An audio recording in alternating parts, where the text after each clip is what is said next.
Assalamualaikum warahmatullahi wabarakatuh. Kami dari kelompok 5 akan menjelaskan materi tentang RMS atau Republik Maluku Selatan yang akan dijelaskan oleh saya sendiri, Fadla Alifah. Saya Alfiza Radaha. Saya Salsabila Maharani. Saya Misyana Firza. Saya Dini Syafite. Saya Sumadani. Selamat menyaksikan. Latar belakang RMS sangat kompleks dan terkait erat dengan sejarah politik dan sosial Indonesia pada masa saat itu.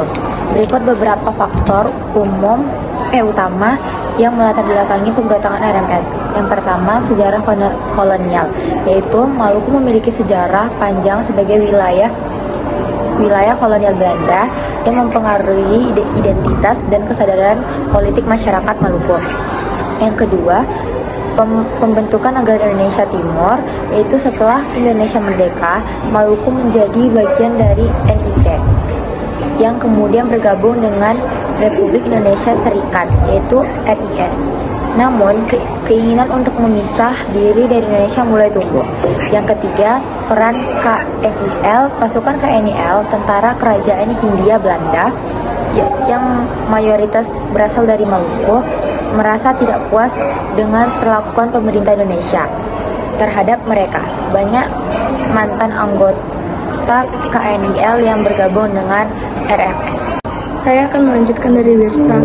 Nah, yang keempat yaitu pengaruh Belanda. Belanda masih memiliki kepentingan di Indonesia dan secara diam-diam mendukung RMS dalam upaya mereka untuk memisahkan diri dari Indonesia.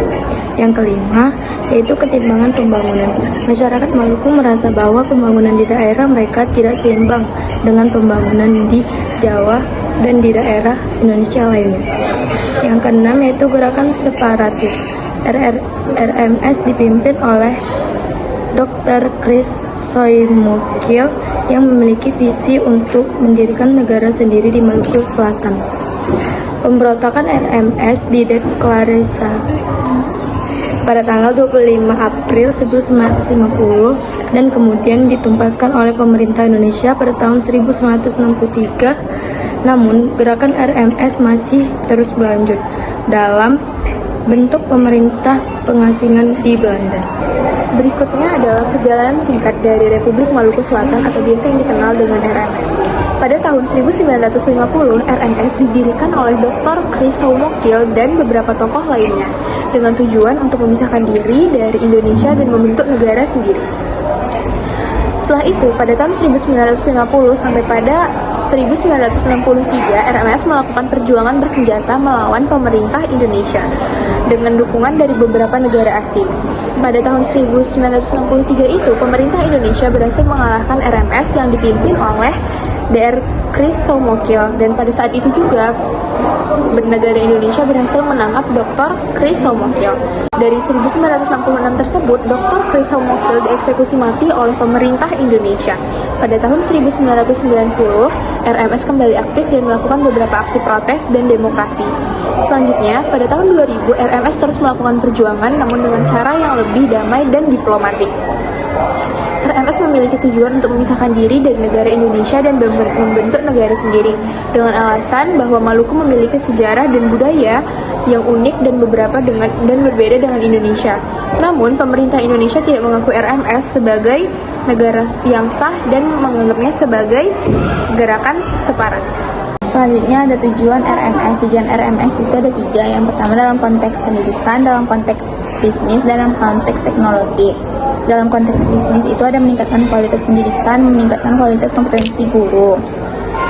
Dalam konteks bisnis yaitu ada mengelola hubungan pelanggan, meningkatkan penjualan. Dalam konteks teknologi yaitu mengelola sumber daya, meningkatkan keamanan. Selanjutnya ada dampak dari RMS.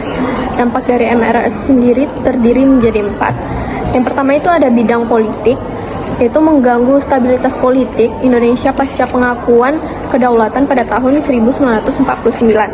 Yang kedua itu ada di bidang keamanan sosial, menimbulkan konflik bersenjata antara pasukan RMS dengan TNI. Yang ketiga itu ada di bidang ekonomi, yaitu aktivitas ekonomi masyarakat Maluku terganggu akibat konflik. Yang keempat itu ada himpunan hubungan internasional, yaitu ribuan orang Maluku pro RMS akhirnya berimigrasi ke Belanda. Nah, selanjutnya ada akibat utama pemberontakan RMS. Yang pertama itu korban jiwa dan luka sosial. Terjadi banyak korban jiwa dari kedua belah pihak, APRIS dan RMS, serta luka sosial dan politik yang mendalam di masyarakat Maluku. Yang kedua itu ada ketidakstabilan. Kondisi politik dan ekonomi di wilayah Maluku menjadi tidak stabil.